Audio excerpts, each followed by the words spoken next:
오늘 이 시간 성경의 숲 걷기 신약편 두 번째 시간입니다. 이제 마가복음의 숲을 우리가 함께 걸으며 마가복음이 어떤 의미를 가지고 있는가라는 것을 우리가 함께 묵상해 보려고 합니다. 우리가 전통적으로 이 마가복음은 마가가 기록되었다라고 정통적인 견해로 보고 있습니다. 그리고 제일 먼저 기록된 복음서일 것이다라고 알려진 것이 마가복음입니다. 근데 이 마가복음, 마태복음 어떻게 보면 이름도 상당히 비슷해요. 한 글자만 다르고 똑같다 보니까 우리가 헷갈리기도 쉽고 또 내용적으로도 봤을 때 마가복음이나 마태복음이나 공통된 부분이 너무나도 많습니다. 그러다 보니까 그 얘기가 그 얘기 또 하는 것 같은 느낌을 받는 것이 마태복음과 마가복음이라는 우리 느낌이다라는 것을 우리가 느껴지게 되는데요. 그러다 보니까 우리가 종종 복음서를 읽다 보면 드는 생각 중 하나가 뭐냐면 이거 읽은 걸 또 읽는다라는 느낌을 받으니까 그냥 건성으로 읽고 건너뛰고 싶은 유혹이 참 많습니다. 앞에서 읽었으니까 이거는 그냥 넘어가도 되겠지 라는 생각으로 우리가 복음서를 읽고자 하는 그런 생각과 유혹이 없잖아 들 때가 있습니다. 그러나 성경 이 사복음서는 괜히 이 똑같은 얘기를 또 기록하고 또 기록하고 또 기록한 게 분량을 늘리기 위해서 기록한 것이 아닙니다. 그 의미가 있습니다. 같은 이야기임에도 불구하고 바라보는 관점이 다르다라는 거예요. 바라보는 시점이 다르고 또 주장하는 바가 다르기 때문에 사복음서에 공통된 이야기들이 이렇게 많이 반복되어져 있다라고 해도 과언이 아닙니다. 이 사복음서는 어떻게 보면 단순히 예수님의 행정만을 기록했다라고 했을 때 굳이 사복음서는 필요가 없었을 겁니다. 그렇잖아요. 예수님의 행성을 가장 자세히 기록한 하나의 책만 남겨두면 끝일 텐데 그렇지 않고 똑같은 이야기를 반복적으로 이야기하고 복음서들을 수록한 것을 보면 그것의 의미가 있다는 것이죠. 왜 사복음서는 이렇게 네 가지의 책으로 구성이 되어져 있을까요? 그 이유는 다른 것이 여러 가지 이유가 있겠지만 제가 이 말씀을 묵상하면서 또 이 말씀을 준비하면서 느끼는 것이 무엇이냐, 특히 이 복음서는 예수님에 대해서 네 가지 관점으로 바라보고 있다는 거예요. 그래서 마태복음은 우리가 어떤 관점으로 바라봤습니까? 예수님이 왕이시다라는 관점으로 바라봤다라는 거예요. 그럼 마가복음은 이제 어떤 관점으로 예수님을 바라보고 있느냐? 그리고 누가복음은 어떤 관점으로 예수님을 바라보고 있느냐? 그리고 요한복음은 어떠한 관점으로 예수님을 바라보고 있는가? 이것들을 통해서 예수님은 바로 이런 분이다라는 것을 알려주는 것이 복음서의 중요한 역할 중 하나다라고 저는 생각이 되어집니다. 그렇기 때문에 우리가 이 사복음서 비슷해 보이지만 그 사복음서를 각각 읽고 묵상해야 될 필요성이 여기에 있고 또 그것이 매우 중요하다라는 것을 우리 성도님들은 기억하시면서 신약성경을 읽으시면 좋을 것 같습니다. 자, 지난주에는 우리가 마태복음 보았습니다. 마태복음은 예수님이 왕이시다라는 것을 강조하는 측면이 있다라고 이야기했습니다. 그렇다면 마가복음은 예수님은 어떤 측면을 강조하고 있느냐? 우리가 이것을 이제 보겠는데요. 모든 책, 대부분의 이 세상에 출판되어지는 대부분의 책들을 보면 가장 처음에는 서문이죠. 서문을 읽다 보면 그 저자가 그 책을 통해서 이야기하고자 하는 바가 무엇인지를 대부분 파악을 할 수 있습니다. 그래서 가장 그 책의 첫 절을 우리가 여기 책들도 많이 꼽혀 있는데 이 책을 보다 보면 서문을 보면 대충 이 얘기가 이렇게 흘러가는구나라는 것을 우리가 발견할 수 있어요. 성경도 비슷합니다. 성경도 마찬가지인데요. 우리가 지난주 마태복음은 우리가 그 서문이 어떻게 시작했습니까? 기억하십니까? 마태복음 1장 1절 말씀. 마태복음 1장 1절 말씀이 이렇게 시작하죠. 아브라함과 다윗의 자손 예수 그리스도의 계보다라는 말로 시작을 합니다. 이것이 의미가 무엇입니까? 지난주에 설명했다시피 그 아브라함의 의미에 대해서 다윗에 대한 의미에 대해서 우리가 얘기하면서 정말 그 복의 근원되어지는 예수 그리고 왕 대신 예수에 대해서 우리가 이야기했다라고 이 서문을 통해서 우리가 살펴보았습니다. 그다음 마찬가지로 마가복음에서도 서문이 있습니다. 마가복음의 서문은 무엇일까요? 마가복음 1장 1절 말씀에 이렇게 기록을 하고 있습니다. 우리 다시 한번 읽어보도록 하겠습니다. 시작. 하나님의 아들 예수 그리스도의 복음의 시작이라. 아멘. 마가복음은 이렇게 시작해요. 하나님의 아들 예수 그리스도의 복음의 시작이다 라고 얘기합니다. 근데 몇몇 복음서 4번에 일부 복음서 4번에는 하나님의 아들이라는 말이 빠져 있기도 하다라고 얘기합니다. 그러나 우리가 기본적으로 우리가 사용하는 이 개역 개정은 이렇게 하나님의 아들이라는 분명한 수식어가 기록되어 있다는 거예요. 이처럼 마가복음은 무엇을 강조하고 있느냐? 예수가 하나님의 아들이다라는 것을 강조하면서 마가복음이 시작된다는 거예요. 그렇기 때문에 마가복음의 이야기를 보다 보면 마태복음과 누가복음과의 가장 큰 차이점이 뭐냐면 예수님의 출생의 기사가 없어요. 예수님이 탄생했던 탄생의 이야기가 마가복음에는 없습니다.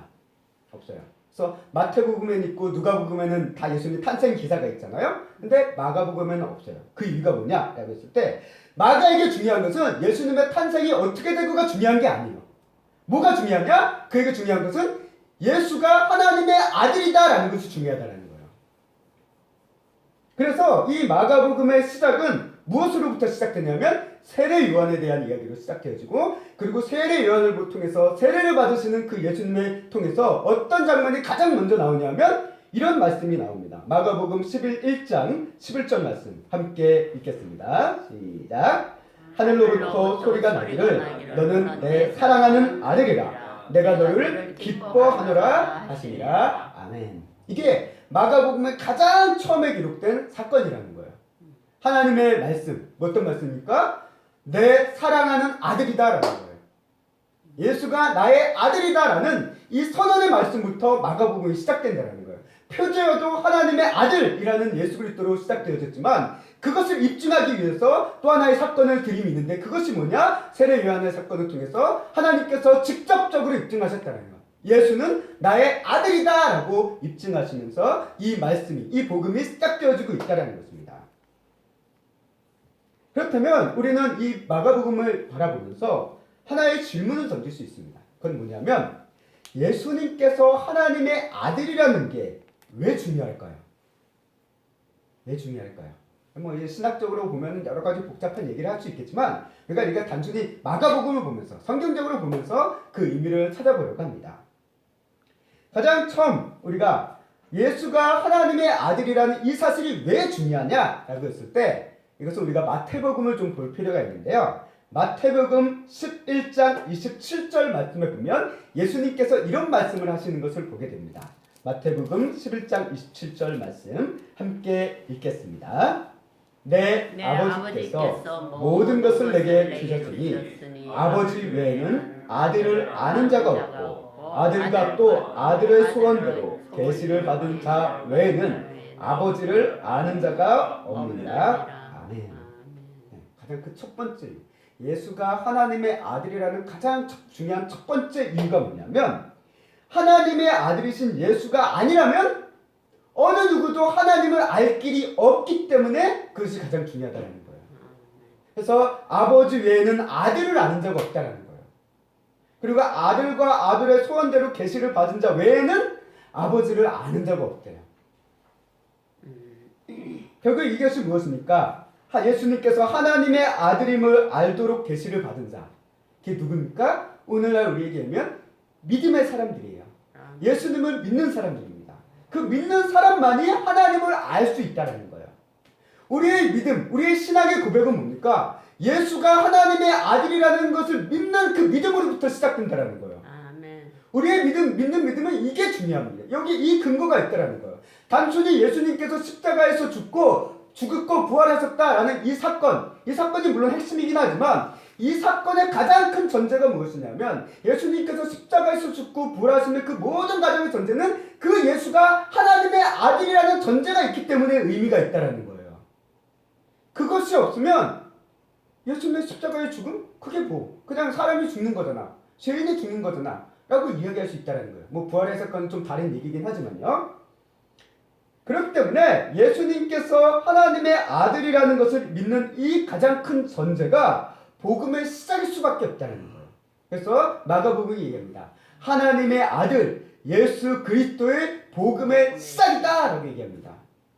복음의 시작은 예수 그리스도에 대한 것인데 그 예수 그리스도는 어떤 분이냐? 하나님의 아들이라는 거예요. 이게 마가복음이 가장 강조하고자 하는 핵심 메시지다라고 저는 말씀을 묵상하면서 느끼게 됩니다. 그렇지만 이것을 믿지 못하는 사람들, 예수에 대해서 이름은 알고 예수가 어떤 역사적으로 살아있다는 것을 인정하는 사람들이라 하더라도 그 예수를 하나님의 아들이냐고 믿느냐는 별개의 문제라는 거예요. 유대인들도 예수에 대해서 나름대로 인정을 합니다. 아, 그런 선지자가 있었지, 그런 선생이 있었지라고 인정을 해요. 이슬람교에서도 인정을 합니다. 근데 그 예수가 하나님의 아들이라는 것을 못 믿겠다라는 거예요. 그게 유대교와 이슬람교의 예수를 바라보는 관점이라는 거예요. 근데 성경은 얘기하는 거예요.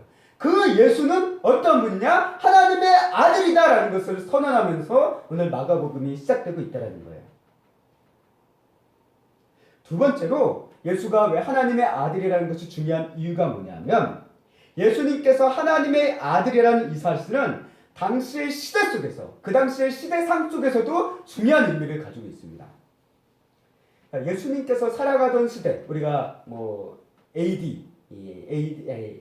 AD죠. AD 30년 가량 된다라고 얘기합니다. 30년 이 전후쯤 된다 얘기하는데요. 그 시대, 예수님이 살아가는 이 시대는 어떤 문화가 주류를 이루고 있냐면 헬라 문화가 중심을 이루고 있습니다. 헬라 문화, 그리스 문화죠. 그리스 문화인데요. 그리고 그 헬라 문화를 중심으로 어떤 나라가 이 세상을 다스리고 있냐면 로마 제국이 세상을 통치하고 있었습니다. 근데 우리가 오늘 이 시대에도 그리스 신화라는 것을 참 쉽게 많이 접해요. 우리 아이들도 그리스 신화 만화에 대한 얘기도 쉽게 접하고, 영화라든가 이런 것도 보면 그리스 신화를 모티브로 해서 영화 나온 것도 많습니다. 그러다 보니까 그리스 신화라는 것 자체가 우리에게도 상당히 익숙해요. 근데 그 당시 사람들에게 그리스 신화는 신화가 아니라 그들의 신앙이었고 삶이었어요. 삶이었습니다. 근데 우리가 그리스 신화를 읽다 보면은 어떤 얘기가 상당히 많이 나오냐면, 신들이 유의를 삼아 땅에 내려와 인간들과 같이 놀다가 애를 낳는 이야기가 참 많이 나옵니다. 주로 그 대표적인 인물이 신들의 왕이라 부르는 제우스예요. 그래서 심지어는 어떤 사람들이 얘기해요. 뭐라고 얘기하면 제우스의 불륜 얘기를 빼면 그리스 신화의 3분의 2가 사라진다라는 얘기까지 해요. 그리스 신화가 다 그래요. 그게 당시의 신앙적인 관점, 신화적인 관점이었고요. 또 정치적으로는 어떤 의미가 있었냐면 로마 제국이 다스리고 있었고, 로마 제국의 황제에 대해서 어떤 사상이 갖고 있었냐면 황제 숭배 사상.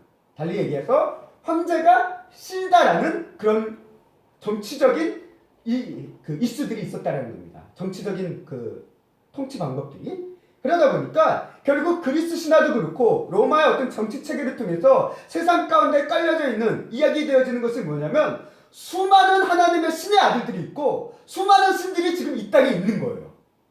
그들이 생각하기에, 그들 문화에서는 신들이 숨어서 어떤 인간처럼 행세하고 있고, 그 신들이 낳은 아이들이 어딘가에 있고, 또 신의 다스리는 나라, 그 로마 황제는 또 신이다라고 하니까 우리 그 시대를 살아간 사람들에게 신들이 너무 많은 거예요. 수많은 신들이 있고 수많은 신의 아들이 있는 그 상황 가운데서 마가복음이 지금 이렇게 사람들에게 외치는 거예요. 뭐라고 얘기합니까? 예수님만이 참된 신의 아들, 하나님의 아들이다라는 그 선포로부터 오늘 이 이야기가 시작된다라는 거예요. 어떻게 보면 혁명적인 메시지죠. 충격적인 메시지입니다. 그 당시 다신교를, 그리스 신화 자체가 다신인데요. 그런 문화 가운데 오직 예수 그리스도만이 하나님의 아들이다라고 선언되어지고 있다는 것은 그 시대 사람들에게 그야말로 센세이션이고 쇼킹한 일이고 쉽게 받아줄 수 없는 메시지라는 거예요. 예수님께서 하나님의 아들이라는 것, 이것은 우리가 신학적으로 봤을 때 하나님은 이제 삼위라고 해서 예수님의 성부 하나님, 성자 예수님, 그리고 성령 부여사, 이렇게 삼위격을 나누지만 그분들은 하나의 하나님이다라고 해서 삼위일체 하나님이라고 우리가 흔히 얘기합니다. 우리 흔히 얘기하는, 그렇게 얘기를 해요. 기독교에서는 얘기를 하는데요. 결국 예수님이 곧 하나님이다라고 해도 틀린 말이 아니다라는 거예요. 결국 마가복음이 예수님이 하나님의 아들이라는 이 메시지는 달리 얘기하면 예수님이 하나님이다라는 의미 또한 포괄하고 있다라는 거예요. 예수님은 하나님이다, 신이시다라는 것을 담고 있다라는 것입니다. 결국 이 마가복음은 뭘 강조하고 있냐면 이런 측면에서 예수님의 신성을 강조하는 거예요. 예수님이 바로 신이시다, 신적인 존재이시다라는 것을 강조하면서 그 메시지가 시작되어지는 것이 마가복음의 시작이고 가장 중요한 핵심이다라는 겁니다. 그래서 이런 이유 때문인지 마가복음을 여러분들 우리가 쭉 읽어보다 보면 알지만 마가복음은 마태복음과 누가복음과 비교해봤을 때 어떤 강화, 예수님의 어떤 강론이라든가 이런 것들이 많지는 않아요. 마태복음과 누가복음만큼 많지 않습니다. 또 길게 설명이 부연되는 경우도 많지는 않아요. 대부분 뭘 얘기를 하냐면 예수님의 기적, 어떤 행동 이런 것들이 주로 포커스에 맞춰져 있다고 해요. 이게 뭐 원어적인 의미로 봤을 때 예수님의 어떤 행동적인 측면 그런 것들이 많이 강조되어 있다라고 얘기하는데요. 우리 한글로 보면 솔직히 그런 게 잘 구분이 안 되잖아요. 그래서 우리가 그런 원어적인 의미까지 따질 필요는 없을 것 같고 우리가 이 설교식을 이렇게 보는 관점에서는 중요한 것은 그래서 마가복음을 행동의 복음서라고 얘기하고 있어요. 그래서 예수님께서 긴박하게 빨리빨리 움직이는 그런 관점으로 마가복음이 기록되어져 있고요. 그러다 보니까 초반부터 예수님의 기적에 대한 사건이 초반에 많이 몰려 있습니다. 많이 연속적으로 기록되어 있어요. 우리 성도님들이 나중에 마가복음을 한번 읽어보세요. 16장 정도 되어지는데 이 전반부까지 내용을 쭉 보다 보면 물론 중간중간에 강론이 몇 개씩은 있습니다. 그러나 대부분 예수님의 행적 그리고 예수님의 치유에 대해서 기적에 대해서 연속적으로 쫙 기록하고 있는 것을 우리가 보게 됩니다. 이것이 의미하면서 특별히 이제 하나의 예를 들면 1장 우리가 처음 나온 1장을 통해서만 봐도 가장 먼저 나오는 예수님의 기적은 뭐냐? 귀신을 쫓는 축기 사역이 나옵니다. 이 축기 사역이 먼저 나오고요. 그 다음에 나병 환자, 우리가 흔히 한센병이라고 얘기하고는 그 문둥병 환자를 고치신 치유의 기적을 행하시는 것이 1장에 나오는데요. 이거를 통해서 느껴지는 것은 뭐냐면 우리에게 이렇게 얘기하는 것 같아요. 마가복음이. 봐라! 예수님은 이러한 일을 행하시는 신적인 일을 행하시는 하나님이시다라는 것을 이것을 통해서 너희가 다시 한번 깨달으라! 라고 우리에게 이야기를 던지는 것 같다라는 것이죠. 무엇보다 이 예수님이 하나님의 아들이시기 때문에 복음의 의미가 있다는 거예요. 자, 세 번째로 하나님의 아들이신 예수님께서 십자가를 지시는 고난받는 종이 되심의 중요한 의미를 깨닫게 된다는 거예요.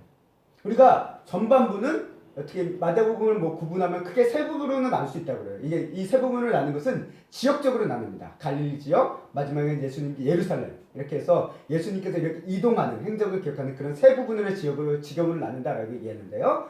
그런 것을 떠나서 두 부분을 나누면 첫 번째가 이제 영광의 왕 하나님의 그 신대신 예수 그리스도에 대한 모습을 이야기했다면 이제 후반부에서는 고난받는 종에 대해서 이야기하는 것이 주 관점이다라고도 분류를 하고 있습니다.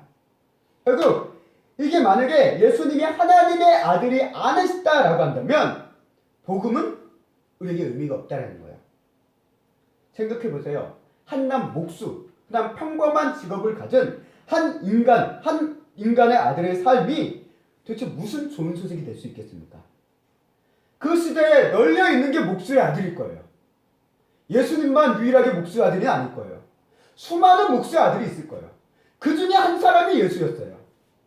그게 무슨 복음이 될 수 있을까요? 물론 우리 인간 사회 속에서 우리 세상 속에서 한 사람의 어떤 영적인 희생, 한 사람의 어떤 삶의 모습이 사람들에게 감동과 의미를 줄 수 있다는 것은 분명합니다. 그런 것이 없다라고 얘기할 수 없죠. 실제 그런 경우가 있으니까. 하지만 온 인류를 향해서 이 세상을 살아가는 온 인류, 그 당시를 살아가던 사람들뿐만 아니라 과거의 인류, 심지어는 미래의 지금 이 자리에 있는 우리 인류를 향해서 또 앞으로도 있을 그 인류들을 향해서 하나님의 좋은 소식인 죄사함과 구원이라는 이 메시지를 전하고 이룰 수 있는 건 한낱 인간의 목수의 아들이 이룰 수 있는 일이 결코 아니다라는 거예요. 이 일이 어떻게 일어날 수 있습니까? 예수님께서 하나님의 아들이시기 때문에 또 예수님 자신이 하나님이시기 때문에 이 불가능한 일이, 이 있을 수 없는 일이 이루어질 수 있다라는 것을 여기서 전제하고 있다라는 거예요. 신이 아니고서는 일으킬 수 없는 이 기적을 예수님께서 하나님의 아들이시기에 신이시기 때문에 이 복음이라는 놀라운 일을 행하실 수 있었다라는 것을 성경은 우리에게 다시 한번 마가복음은 인식시켜준다라고 우리가 이해할 수 있다라는 것이죠. 그래서 우리가 그리스 신화 보면 그리스 신화의 모습은 그리스 신화의 신들은 어떤 존재들이냐면 자신의 감정과 즐거움을 위해서 인간의 세상에서 나와서 인간 세상을 분탕칠하는 존재들이 그리스 신들이에요. 그러나 예수 그리스도는 어떤 분입니까? 우리를 너무나도 사랑하셔서 스스로 죽기 위해, 심지어 이 분탕된 이 세상을 회복하시기 위해 오신 하나님이시다라는 것을 우리에게 알려주고 있다는 거예요. 그러니까 그리스 신화와 예수 그리스도의 성경적인 예수 그리스도는 너무나도 극과 극이라는 거예요. 이 메시지가 복음서를 통해서 지금 선포되어지고 있다는 거죠. 목적이 다르다는 것입니다. 그리스 신화에서 신들이 이 세상에 오는 것은 그 세상의 비극이었지만 예수님께서 이 세상에 오신 것은 진정한 기쁜 소식, 복음의 소식이었다라는 것을 마가복음이 그것을 기록하고 있음을 오늘 말씀을 통해서 우리가 다시 한번 깨닫게 된다는 사실이죠. 그래서 마가복음은 예수님의 오심을 통해서 슬픔과 고통에 눌려있는 그런 삶을, 인생을 사는 사람들에게 구원의 기쁨의 기적이 임하는 그런 현장들을 이 마가복음 초반에 많이 연속적으로 기록하고 있다는 거예요. 그래서 귀신 들린 자의 귀신을 쫓고, 병든 자를 치유하고, 장애가 있는 자를 고치시고, 약한 자들을 일으키시고 하는 이 치유의 기적들을 통해서 하나님께서 기쁜 소식, 그 인생에 그들에게 기쁜 소식을 주시는, 기쁜 구원의 소식을 행하시고 그들이 누리게 하시는 그것들을 전반적으로 많이 기록하고 있는 것을 우리가 보게 됩니다. 그리고 무엇보다도 이런 신이신 하나님의 아들이신 예수께서 고난받는 종이 되어서 십자가에서 죽으셨다는 이 사실, 이게 가장 놀라운 기적이라는 겁니다. 왜 이게 기적일까요? 우리가 한번 생각해보면 우리가 사는 이 세상 속에서 높은 위치에 있는 사람이 낮아지는 경우는 둘 중에 하나일 겁니다. 하나는 스스로 할 일 다 했다고 해서 은퇴해서 물러나는 경우가 있고요. 또 하나는 뭡니까? 쿠데타나 혁명을 통해서 끌어내려지는 경우예요. 그게 대부분의 이 세상의 모습입니다. 역사적으로 본다면, 우리 인간사적으로 봤을 때 스스로 은퇴하며 물러서는 경우는 그렇게 많지는 않은 것 같아요. 한마디로 아름답게 물러서는 그런 경우는 많지 않아요. 내가 할 일 다 했다, 소임 다 했다 해서 물러서는 경우는 흔치 않고, 대부분은 어떻습니까? 다른 사람들에 의해서 끌어내려져요. 그리고 비참한 인생의 결과를 맞이할 때가 정말 많다라는 것입니다. 예수님은 어떤 경우일까요? 예수님은 표면적으로 봤을 때, 우리가 복음서에 기록된 예수님의 모습을 표면적으로 봤을 때는 어떻습니까? 다른 사람에 의해서 비참하게 끌어져 내려서 끝나는 것 같은 후자와 같은 삶이에요. 그러나 실상은 어떻습니까? 실상은 하나님의 아들이신 예수께서 스스로 낮아지는 자리에 오셨다는 거예요. 이게 스스로 은퇴하는 것과는 또 달라요. 스스로 은퇴하는 것은 내가 할 일 다 했으니까 나는 이제 그만 세상에서 떠나겠다 하지만, 예수님은 다릅니다. 예수님은 내 할 일 다 했기 위해서 물러나는 것이 아니라 오히려 그 할 일을 위해서 이 땅에 내려오셨다는 거예요. 그래서 빌립보서 2장 6절과 7절 말씀 함께 읽어보도록 하겠습니다. 읽겠습니다. 시작. 그는 근본의 하나님의 본체시나 하나님과 동등됨을 취할 것으로 여기지 아니하시고 오히려 자기를 비워 종의 형체를 가지사 사람과 같이 되셨고. 아멘. 사도 바울이 빌립보서를 통해서 예수님에 대해서 얘기합니다. 그 예수님은 어떻습니까? 근본 하나님의 본체시다. 예수 자체가 하나님이시다 라고 얘기하고 있어요. 그러나 하나님과 동등하게 여기지 않고 오히려 그 자리를 물러나 자기를 비워서 종의 형체로 스스로 낮아지는 자리에 오셨다라고 사도 바울은 이야기를 합니다. 예수님이 왜 낮아지셨습니까? 무엇을 위해 낮아지셨습니까? 하나님의 뜻을 이루기 위해 이 세상에 오시고, 그리고 세상의 죄를 지고 가시기 위해 이 땅에 오셨다는 거예요. 우리의 구원을 이루기 위해, 우리의 죄사함을 위해서, 죄로 인해서 고통당하고 얼룩을 당한 우리의 인생의 자유함과 기쁨을 주시기 위해서 이 땅에 오셨다라는 것을 복음서는 기록을 하고 있습니다. 하나님의 아들 예수의 낮아짐, 왜 복음? 왜 좋은 소식일까요? 예수의 낮아짐은 우리의 일을 위한 것이기 때문입니다. 예수님께서 하나님의 아들의 자리를 떠나 가장 낮은 고난받는 종의 자리, 심지어 죄인의 자리에 오신 이유는 자기의 업적을 자랑하기 위해서가 아니에요. 무엇을 위해서입니까?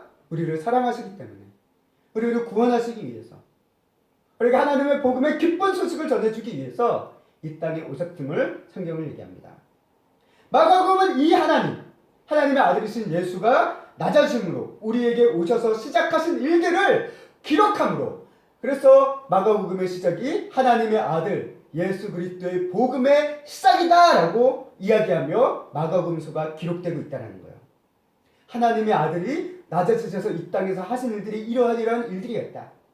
이것이 모두 우리를 위한 것이었다라는 것을 이야기하고 있다는 거예요.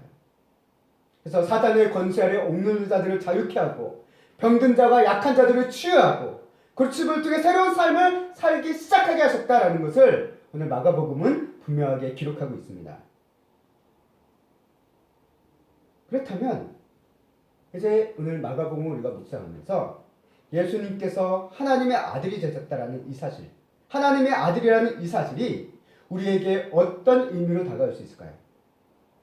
예수님의 하나님의 아들이라는 이 사실이 우리에게 주는 복음의 의미가 무엇일까요? 저는 오늘 이 마가복음을 준비하면서 마가복음에만 기록된 두 가지 기적이 있습니다.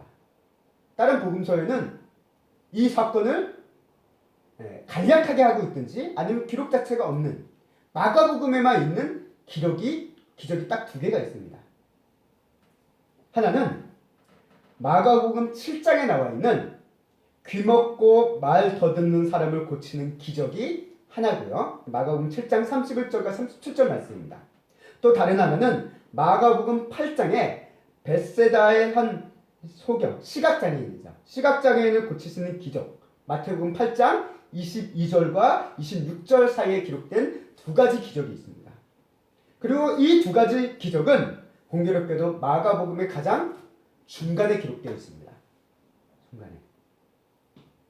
이 두 가지 사건에 대한 말씀, 그 결과에 대해서 우리가 먼저 말씀의 본문을 한번 읽어보도록 하겠습니다. 먼저 마가복음 7장 34절과 35절 말씀, 그리고 마가복음 8장 25절 말씀을 우리가 이어서 함께 읽겠습니다. 시작. 하늘을 우러러 탄식하시며 그에게 이르시되 에바다 하시니 이는 열리라 하는 뜻이라. 그의 귀가 열리고 혀가 맺힌 것이 곧 풀려 말이 분명하여졌더라. 이에 그 눈에 다시 안수하시고 그가 주목하여 보더니 나아서 모든 것을 밝히 보는지라. 아멘. 오늘 이 두 가지 사건을 묶어서 본다면 어떤 인간의 어떤 장애가 치유되는 기적으로 단순히 볼 수도 있습니다. 그러나 이 두 가지 사건을 묶어서 묵상하다 보니까 문득 이런 생각이 들더라고요. 이 두 가지 사건을 묵혀보니까 사람의 눈과 귀와 입이 고쳐지는 하나의 기적인데요. 우리 인간, 우리 사람들이 실제로 세상을 살아감에 있어서 가장 중요한 요소가 무엇입니까? 우리 사람들은 보고, 듣고, 말하면서 살아가고 있다는 거예요. 이거 없이 세상을 살아가는 사람들은 없습니다. 물론 장애가 있어서 이것을 못하시는 분들이 있지만 보편적으로 우리 세상의 사회가 구성되어지고 유지되어져 가는 데 있어서 우리 인간이 살아가는 데 있어서 보고, 듣고, 말하는 것이 어떻게 보면 전부다라고 해도 과언이 아닐 겁니다. 근데 문제는 뭘까요? 우리는 보고, 듣고, 말하는 것에 대해서 제대로 보지 못할 때가 많습니다. 제대로 듣지 못할 때가 많습니다. 제대로 말하지 못하며 살아가는 경우가 더 많습니다. 그래서 우리가 사는 시대를 보세요. 우리 참 거짓된 것, 화려한 것, 허황된 것, 과장 포대된 것, 그런 것들 우리가 현혹되면서 살아갑니다. 막 끌려가는 거예요. 그게 좋아 보이니까. 근데 나중에 가보면 중요한 건 텅 비어 있어요. 그런 시대 속에 우리가 살고 있습니다.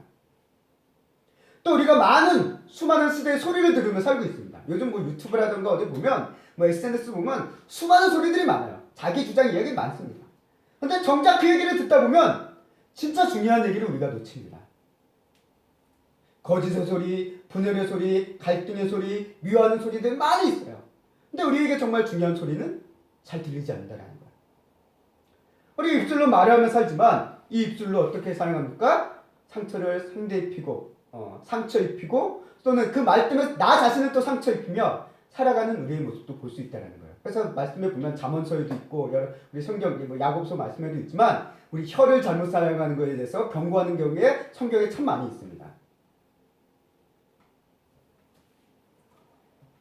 이렇게 죄로 인해서 하나님의 관계가 끊어진 우리는 이 말씀, 이 두 가지 기적 속에 나와 있는 그 사람들의 모습처럼 하나님을 볼 수도 없고 하나님에 대해서 들을 수도 없고 하나님에 대해서 말할 수 없는 인생을 살아가고 있다는 거예요.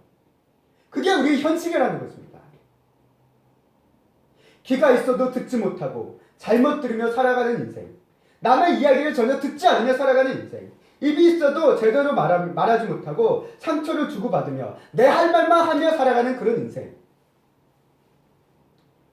눈이 있어도 봐야 될 것을 보지 못하고 성경과 같이 엉뚱한 길로 가다가 넘어지는 그런 인생들, 그것을 포괄하는 하나의 삶의 모습을 우리 이 기적의 모습을 통해서 생각해보게 되었다는 거죠.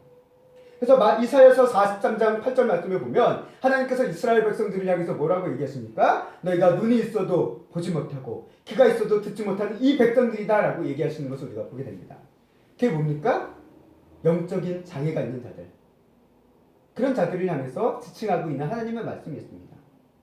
오늘 이 마가복음 7장과 8장 사건을 통해서 예수님께서 만난 그 사람들은, 그 현장의 사람들은 실제적인 육신의 장애가 있는 사람들이지만 오늘 이 시대를 바라보는 이 마가복음의 사람들, 우리가 이 마가복음 속에 있는 이 사람들을 우리의 삶에 투영한다라고 한다면 비록 우리가 육신적으로는 눈과 귀가, 입은 다 멀쩡하다 하더라도 우리 안에는 뭐가 있냐면 영적인 장애들이 있다는 거예요.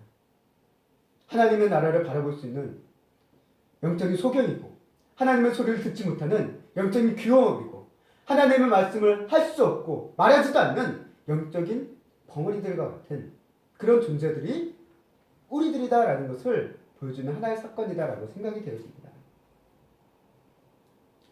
이런 사람을 예수님께서 만나주시고 하나님의 아들이신 예수님께서 만나주심으로 이들의 인생이 새롭게 되기 시작했다는 거예요. 새롭게 바꿔주셨다는 거예요. 어떻게 바꿨습니까? 하나님의 음성을 들으며 다른 사람의 이야기를 들으며 살 수 있도록 우리를 바꿔주시기 시작했다는 거예요. 상처를 죽은 입을 이제 감사와 축복을 전하며 이야기할 수 있는, 또 다른 사람을 위해서 말할 수 있는, 기도를 하고 말을 조심할 수 있는 그런 사람으로 우리를 바꿔주시기 시작하고, 또 거짓과 화려한 포장된 세상에서 하나님의 진리와 사랑을 보며 살아갈 수 있는 영적인 눈을 띄워주시고 그것들을 바라보면서 살아갈 수 있도록 인도해 주시는 하나님의 그 모습을 오늘 이 예수님과 7장의 8장의 그런 사람, 그 장애인들의 만남을 통해서 일으키시는 것을 우리에게 보여주고 있습니다. 이처럼 예수님의 치욕의 기적은 단순히 신체적인 육신의 장애의 회복을 넘어서 어디에 있느냐? 모든 것을 회복하고 있다는 거예요. 영적인 것을 보지 못하고 듣지 못하고 말하지 못하는 것을 이제는 보게 하시고 듣게 하시고 말하게 하게 하셨다는 거예요. 과거의 우리들의 모습을 한번 보십시오. 예수님의 삶을 믿기 전에 우리의 모습을 보세요. 이제는 어떻습니까? 과거에는 영이신 하나님 또는 영적인 메시지 이런 얘기에 대해서 우리는 전혀 못 알아들었어요. 그런 얘기를 해도 나한테 하는 뭐 잔소리다, 나를 비난하는 소리다라고 삐딱하게 받아들이는 게 우리였습니다. 그런데 하나님께서 은혜를 주셔서 이 말씀을 깨닫게 해주시고 또 말씀을 들리게 하시고 그리고 말씀을 입술을 열게 하심으로 이 말씀을 들을 때마다 이게 이런 의미구나, 이런 뜻이 있구나 라는 것들을 받아들이고 깨닫게 하시는 그 은혜의 모습으로 우리가 바뀌었다는 것을 우리 스스로가 많이 느낄 겁니다. 그래서 이제는 어떻습니까? 하나님의 말씀에 귀를 기울이고 다른 사람의 이야기에도 이제는 귀를 기울이고 예수님과 천국에 대해서 말할 수 있게 하시고 또 다른 사람을 위해서 축복하고 기도할 수 있게 바꿔주신 그런 예수님의 나를 변화시켜 주신 모습을 우리는 분명 발견할 수 있다는 사실이죠. 이 놀라운 변화가 어떻게 일어났습니까? 내가 익히셨습니까? 내 의지와 내 노력이 나를 변화시킨 겁니까? 아닙니다. 바로 저와 여러분들이 하나님의 아들이신 예수님을 만났고 그분이 우리를 바꿔주셨기 때문에 우리는 이렇게 변화되었다라는 것을 누구보다도 잘 알고 있다는 거예요. 그래서 고린도후서 5장 17절 말씀, 우리가 잘 알고 있는 말씀입니다. 함께 읽겠습니다. 시작. 그런즉 누구든지 그리스도 안에 있으면 새로운 피조물이라. 이전 것은 지나갔으니 보라 새 것이 되었도다. 아멘. 이런 변화, 새롭게 바뀌어지는 이 변화 어디서부터 시작됐습니까? 그리스도 안에 있으면, 예수 그리스도의 복음에서부터 시작되었음을, 하나님의 아들이신 예수 그리스도의 복음에서 시작되어졌음을 오늘 말씀은 얘기합니다. 이 복음에 관한 것을 이렇게 마가복음은 기록하고 있고 우리에게 전달해주고 있습니다. 예수는 하나님의 아들이시다. 그리고 하나님의 아들이신 이 예수가 우리를 위해서 죽으셨다라는 것을 이야기하고 있습니다. 이제 말씀을 정리하겠습니다. 우리 사람들끼리 이야기하다 보면 자주 하는 얘기가 있습니다. 인간은 안 바뀐다라는 얘기를 참 많이 해요. 사람은 뭐래도 안 바뀌어 라고 얘기합니다. 그리고 그 같은 경우를 우리가 참 많이 경험해요. 그리고 그러다 경험하다 보니까 그 말이 틀린 것 같지도 않아요. 그러나 성경은 얘기합니다. 인간의 방법, 인간의 노력으로는 바뀌지 않지만 하나님이신 예수님께서는 바꾸실 수 있습니다. 그렇기 때문에 예수님은 하나님의 아들이신 거예요. 비록 우리가 사람들을 바라볼 때 그 사람 안 바뀌었어 라고 얘기한다 하더라도 그거는 우리가 생각하는 수준에서는 내가 기대하는 이상적인 모습에서는 안 바뀔 수도 있지만 하나님이 바라보셨을 때 이 사람은 과거의 모습과 지금의 모습을 비교해보면 벌써 많이 바뀌어 계셨다라는 것을 부인할 수 없을 겁니다. 그리고 무엇보다도 하나님의 아들이신 예수님께서 죽기 위해 이 땅에 오셨다는 것 자체가 이미 기적입니다. 왜? 예수님은 하나님이시기 때문에 하나님이신 영원하신 분입니다. 영원하신 분은 죽으실 수도 없어요. 근데 그 죽으실 수 없는 분이 죽기 위해 이 땅에 오셨다는 것 자체가 모순적인 얘기예요. 근데 그 일을 행하셨다는 것. 이게 기적이 아닌 것은 뭐겠습니까? 하나님께서 죽기 위해 오셨다. 이 이해 불가의 사건.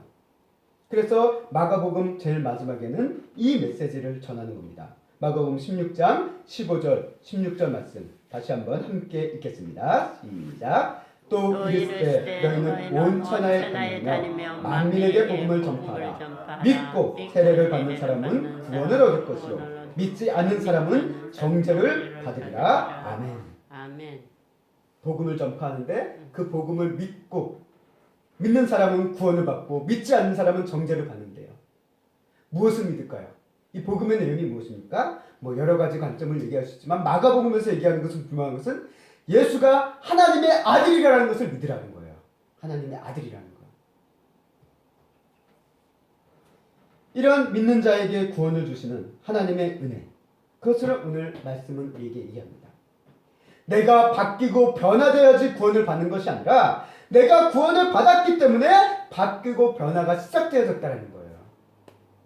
성도 여러분, 예수님은 하나님의 아들이십니다.